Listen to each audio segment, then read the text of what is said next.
हम लोग विभीषण जी की बात कर रहे हैं। हम लोग ये बात कर रहे हैं कि विभीषण जी को किस प्रकार भगवान ने रण क्षेत्र में ज्ञान दिया, किस तरह से उन्हें रण क्षेत्र में बोध दिया, सत्संग दिया। हम लोग इस पर चर्चा कर रहे हैं कि जिस प्रकार से श्री ध्रुव जी को रण क्षेत्र में बोध दिया, जिस प्रकार श्री अर्जुन जी को श्री कृष्ण ने रण क्षेत्र में बोध दिया, वैसा ही बोध दे रहे हैं परम भगवान राघवेंद्र सरकार श्री विभीषण जी को लंका के समुद्र के पुलीन पर। रावण को हर प्रकार से सजाया जा रहा है। कौन सजा रहे हैं? उनकी धर्म पत्नी मंदोदरी बहुत सजा रही हैं, उन्हें तिलक इत्यादि कर रही हैं और उनको तलवार भी दी है। हर प्रकार से उनको साज सामान से सजाया गया है। रावण बहुत ही दिव्य रथ पर बैठे हैं जो सोने का बना है।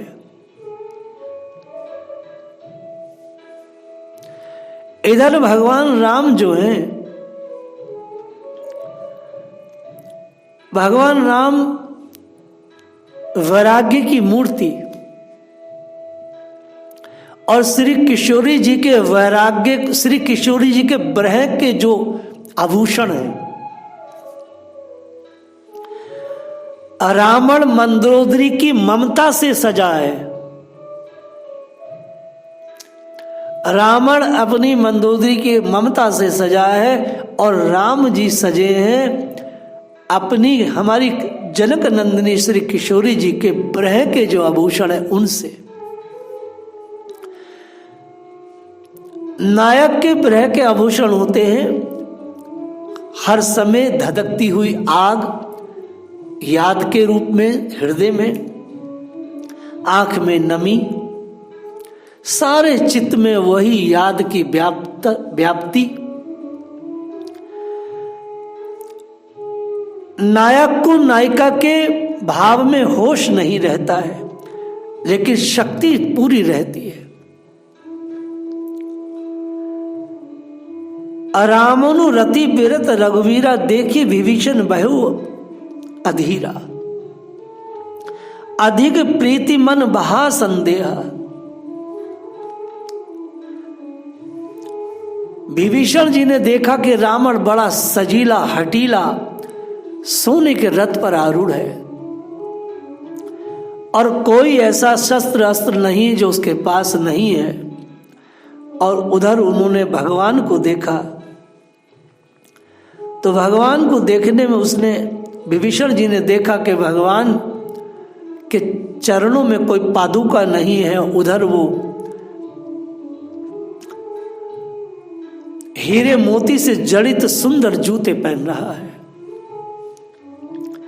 इधर परमात्मा ने, इधर विभीषण जी ने देखा कि हमारे सरकार पर तो कोई भी वक्ल वस्त्र नहीं है, कोई उनके कोई ऐसा छत्र नहीं है, कोई कवच नहीं है और रावण नीचे से ऊपर तक कवच से लैस है।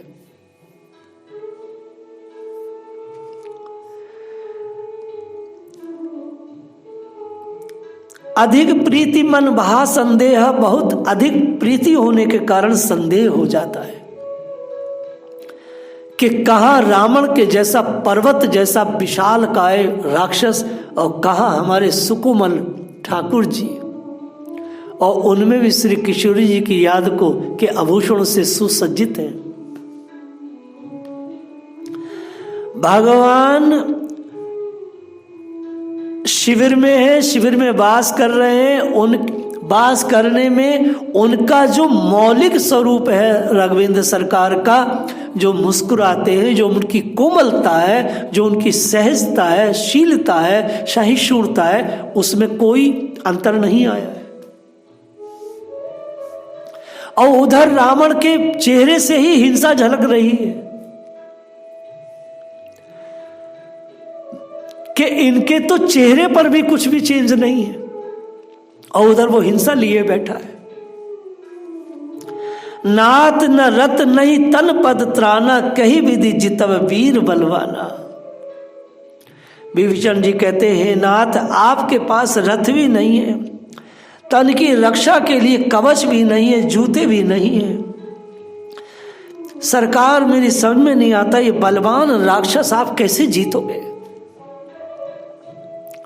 आप तो नंगे पैर हो। और विभीषण जी को इतना कष्ट है, इतना कष्ट है। अधिक प्रीति मन बहा संदेहा, बंदी चरण कह सहित स्नेहा। भगवान के चरणों को पकड़ के, और देखिए कहाँ ये चरण पकड़ रहे हैं। स्थिति यह है कि धाय विशाल कराल मरकट भालू काल समान ते, मानव सपच उड़ही भूधर वृद्ध नाना बानते। ऐसी जगह सत्संग हो रहा है जहां पर एक दूसरे को मार दो, काट दो, एक दूसरे को मसल रहे हैं। युद्ध रण देखिए, कुरुक्षेत्र में युद्ध हुआ नहीं है तो बोध हो रहा है, यहां तो युद्ध आरंभ ही है। एक दूसरे को लोग मार रहे हैं, काट रहे हैं, लाशें गिर रही हैं। ऐसे भीषण वातावरण में बोध हो रहा है जहां रावण सामने खड़ा है और भगवान के पैर पकड़े हैं। भला ऐसे समय में जहां शत्रु सामने शस्त्र लिए खड़ा हो, बोध हो सकता है क्या? ऐसे समय में कोई सत्संग हो सकता है, कोई कथा हो सकती है? लेकिन बाहर है भारत और बाहर है भारतीय दर्शन। रण क्षेत्र में सत्संग हो रहा है और सत्संग कोई साधारण टटपुंजिया व्यक्ति नहीं कर रहा है, वह आदि पुराण पुरुष कर रहे हैं। राघवेंद्र सरकार स्वयं सत्संग दे रहे हैं, अपने सखा को, विभीषण जी को सत्संग दे रहे हैं। ऐसी स्थिति में जहां कोई भी कभी भी कोई तीर लग सकता है, कोई कुछ भी हो सकता है, वहां कथा हो रही है। भगवान ने मुस्कुरा के कहा, सुनो सखा कह कृपा निदाना, जही जय होई सो सियंदन आना। राम जी ने कहा, सखा सुनो, जिस रथ पर बैठ कर के जीत होती है वो रथ रावण के पास नहीं, वो मेरे पास है। सखा तुम संशय क्यों कर रहे हो? जिस रथ पर बैठ कर के जीत होती है, जिन शस्त्रों से जीत होती है, वह शस्त्र भी मेरे पास है, और जिन रथ पर बैठ करके होगी वो रथ भी मेरे पास है, और जिन कवच से बचा जाता है वो कवच भी मैंने धारण कर रखा है, वो रावण के पास नहीं है।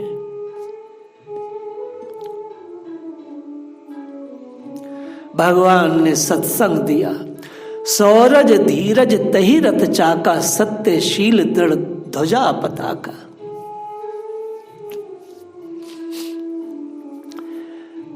सखा शौर्य और धैर्य, जिस रथ पर मैं बैठा हूं विभीषण, उसके दो पहिए हैं। एक पहिए का नाम शौर्य है और एक का नाम धैर्य है। और रावण के रथ के पहिए टूट जाएंगे, लेकिन मेरे रथ में जो पहिए हैं वो टूट नहीं सकते। वो शौर्य है और धैर्य। रघुवींद्र का धैर्य और शौर्य टूट सकता है कोई? सत्य और शील अर्थात सदाचार, इसकी मजबूत ध्वजा है। अर्थात ये पताका फैल रही है, ये सत्य और शील की है। रावण के पास जो पताका है वो अधर्म की पताका है, वो तो नष्ट ही होगी। बल और विवेक और दम और परोपकार, बल विवेक दम और परोपकार, यह चार इसके घोड़े हैं। मेरे जो घोड़े हैं ना, बल के, विवेक के, दम के, अर्थात इंद्रियों को वश में करने को कहते हैं दम। दम का अर्थ है इंद्रियों को वश में करना। मेरे पास चार घोड़े हैं जो क्षमा, दया और समता रूपी डोरी से जुड़े हुए हैं। क्षमा, दया, समता इससे जुड़े हैं। ईस भजन सारथी सुजाना, विरत चरम संतोष कृपाला। सखा विभीषण ईश्वर का भजन ही रथ को चलाने वाला चतुर सारथी है। मेरे रथ को जो चला रहा है ना, वो सच्चा सारथी ईश्वर है। देखिए, परम पूज्य प्रातःस्मरण डोंगरे जी कहते थे, प्रातः काल उठो, सैया पर बैठ करके कहो, यह 10 रथ, ये 10 इंद्रियों का जो रथ है, जो शरीर रूपी मेरा रथ है, 10 इंद्रिय है ना इसमें, हे कृष्ण, ये 10 रूपी इंद्रियों का जो रथ है, इसकी रास जो है, मैं आपको मन रूपी रास आपको देता हूं, इसे आप अपनी ओर खेइएगा। विभीषण, मेरा रथ का जो चतुर सारथी है वो भजन है। जिसने अपने सारथी को, अपने जीवन रथ के सारथी को भजन बनाया है, सारथी जिसने भजन बनाया है, वो कैसे हार सकता है? वो हारेगा ही नहीं। और विभीषण वैराग्य इसकी ढाल है और संतोष इसकी तलवार है। दान फरसा है और बुद्धि प्रचंड शक्ति है, और श्रेष्ठ जो विज्ञान है ना, वो ही मेरा धनुष है।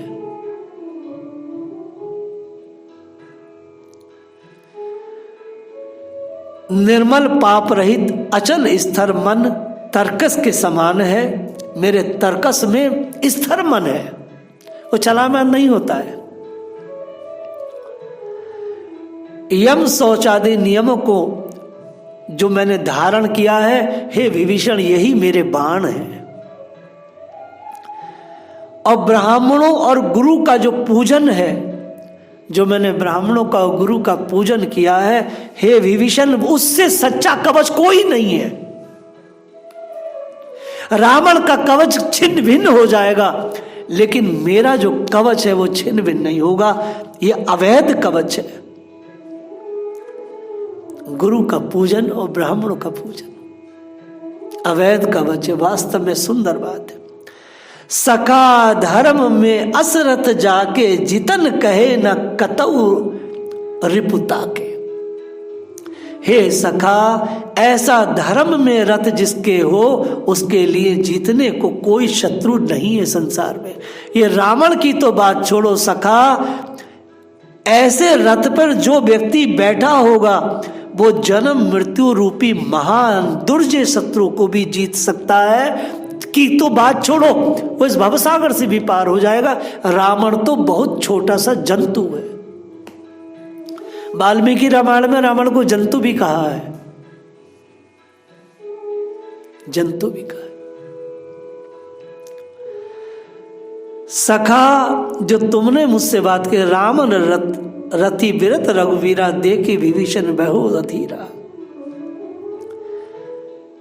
सखा, जिस रथ पर मैं बैठा हूं, ये आदर्श रथ है। ये कोई देख नहीं रहा, लेकिन ये मुझे पता, मैं जिस रथ पर बैठा हूं, इस रथ पर बैठने के बाद व्यक्ति हार ही नहीं सकता है, हार नहीं सकता।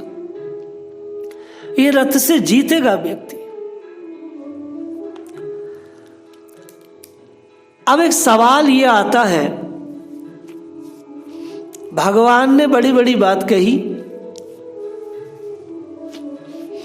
तो वर्तमान में जो मुसलमान लोग हैं, जो राक्षस लोग हैं, जो सनातन को नष्ट करना चाहते हैं, क्या इनके लिए भी इसी रथ पर बैठ करके हम इनको खदेड़ सकते हैं? हाँ, इन्हें खदेड़ सकते हैं। तो फिर इनसे कोई कुटिलता ना करें, कोई नहीं नहीं नहीं नहीं। भगवान कह रहे, वर विज्ञान कठिन को दंडा। जितने विज्ञान ने शस्त्र और अस्त्र बनाए हैं, इनको धारण किए बिना इन राक्षसों का नाश कैसे हो सकता है? अगर कोई व्यक्ति ये कहे कि महाराज अहिंसा परमो धर्मो, तो ये अधूरा वाक्य है।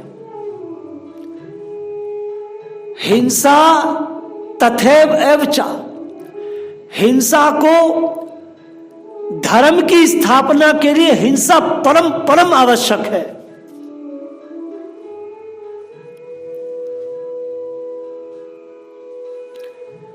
धर्म की स्थापना के लिए हिंसा बहुत जरूरी है। अगर कायर हिंदू ये सोचे कि भगवान राम ने इतना बड़ा बोध विभीषण जी को दिया और उन्होंने कहा कि धीरज, सहन शक्ति, विवेक, ये सब चीजें इस रथ पर बैठो, ये सब चीजें पर्सनल की हैं, इनका हम प्रदर्शन ना करें। जो गांधी ने कायरतापूर्ण प्रदर्शन किया और करवाया कि कोई थप्पड़ मारे तो दूसरा कर दो, ये कायरतापूर्ण और अविवेकपन था और अशास्त्रीय है। धर्म की स्थापना के लिए हिंसा का होना बहुत आवश्यक है। गांधी नालायक था, उस नालायक ने शास्त्रों को समझा नहीं और देश को कायरता की आग में झोंक दिया। इस भजन सारथी सुजाना, जिसका सारथी ईश्वर का भजन है उसको कोई मार नहीं सकता, ये बात पक्की है। अगर आप ईश भावना से भावित होकर के इन असुरों को खदेड़ोगे और ज्ञान विज्ञान से लैस होकर के, तो विजय निश्चित है।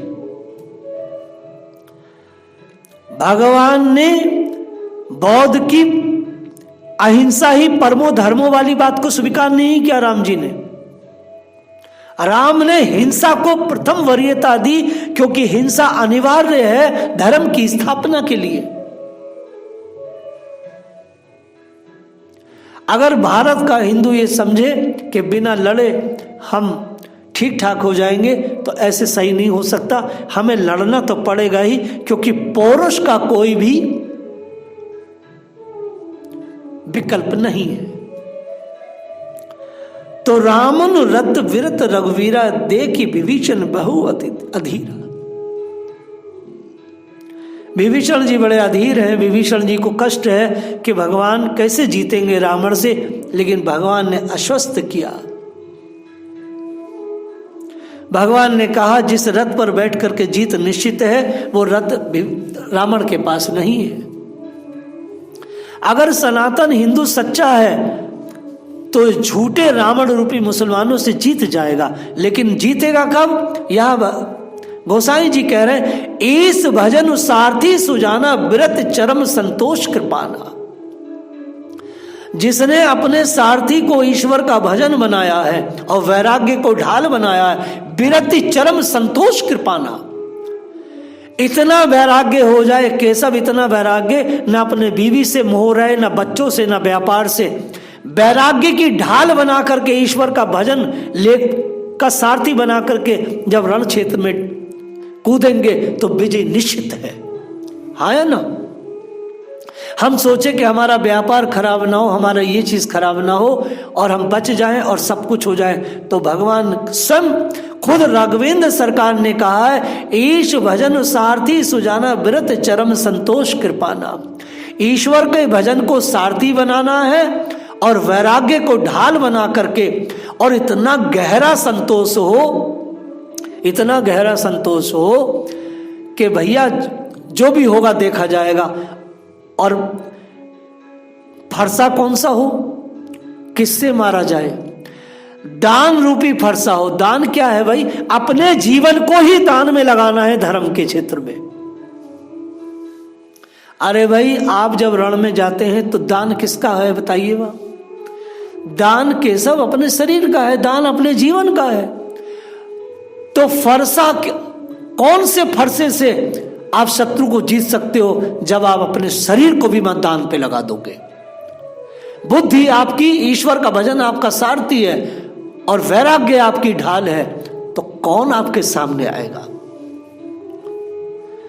बुद्धि प्रचंड शक्ति है। भगवान कह रहे हैं, मैंने बुद्धि को इस तरह कर रखा है कि रावण को मारे बिना मैं पीछे नहीं हटूंगा।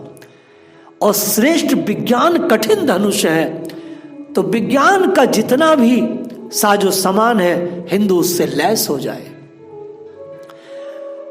लंका के उस रण क्षेत्र में भगवान ने जो सत्संग दिया विभीषण जी को, वह सत्संग आज हम सबके लिए अत्यंत अत्यंत आवश्यक है।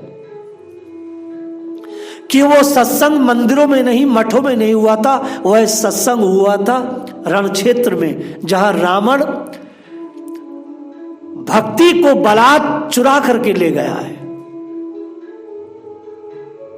वो भक्ति का बलात् अपहरण के कारण वो हुआ था। और आज भी हमारी बहन बेटियों को बलात् लव जिहाद इत्यादि से बसाया जाता है। मंदिर तोड़े गए हैं, करोड़ों करोड़ों हिंदू मारा गया है। जब तक ईश भजन सारथी सुजाना, हम अपने भजन को अपना सारथी नहीं बनाएंगे और वैराग्य की ढाल को सामने नहीं रखेंगे, तब तक हम इन असुर रूपी राक्षसों से हम पार नहीं कर सकते हैं। यह विभीषण जी के ने जब अपनी बात को कहा कि प्रभु आप रावण से कैसे जीतेंगे, तो बहुत ही बलशाली हैं, तो भगवान ने कहा नहीं, मैं जीतने के लिए इसके पास वो रथ नहीं है जो मेरे पास है। वैसे ही मैं एक बार बार कहता हूं कि अगर हिंदू सत्य पर है, और वास्तव में है ही सत्य पर, हिंदू सत्य पर है, बस इतना करे ईश के भजन को सारथी बना करके और वैराग्य को ओढ़ करके जब कूदेगा आगे अपनी जान की परवाह किए बिना, तो हम मुसलमानों को समझाने में सफल हो जाएंगे। क्योंकि 20 करोड़ जो मुसलमान देश का है वो सब है तो भारतीय ही है। बस वो भ्रमित हो गया है मोहम्मद की सड़ी हुई कुरान से, उससे निकालने का यही एक फार्मूला है कि अपने भजन को अपना सारथी बना करके वैराग्य की ढाल को लेकर के हम गली कूचों की लड़ाई खुद लड़ें। जय श्री राधे।